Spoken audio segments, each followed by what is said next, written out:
ছেলে লাশ হয়ে প্রবাস থেকে দেশে ফিরেছে, আর মা ক্ষিপ্ত হয়ে সেই লাশের মধ্যে লাথি মেরেছে। শুধুমাত্র 6.5 লক্ষ টাকার লোভে মা চেয়েছিল ছেলের লাশটাকে বিক্রি করে দিতে, কিন্তু বউ সেটা হতে দেয়নি। বউয়ের ইচ্ছা ছিল স্বামীর লাশটা শেষবারের মতো হলেও একটা নজর দেখবে। কিন্তু মায়ের কথা একটাই, ওকে দেশে এনে তো মাটি দিয়ে দিতে হবে। দেশে মাটি দিলেও সে মাটির তলে থাকবে, প্রবাসে মাটি দিলেও সে মাটির তলে থাকবে। তাহলে অযথাই কেন আমরা তাকে দেশে এনে ভেজাল বাড়াবো?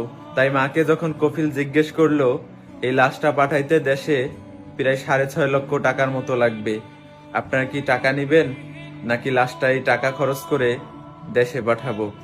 মা বারবার একই কথা বলতেছিল, আমাদের লাশ লাগবে না, টাকা লাগবে, আপনারা আমাদেরকে টাকা পাঠিয়ে দেন।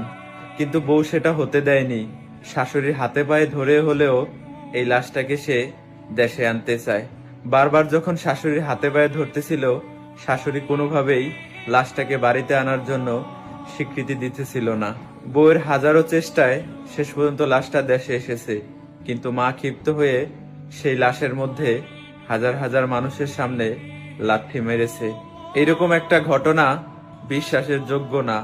তারপরও আমাদের সবাইকে বাস্তবতাকে বিশ্বাস করতে হবে। একটা মা হয়ে কিভাবে পারলো একজন প্রবাসী সন্তানের সাথে এইরকম একটা ঘটনা ঘটাইতে? ছি, আপনি কি মা নাকি মা নামের কলঙ্ক?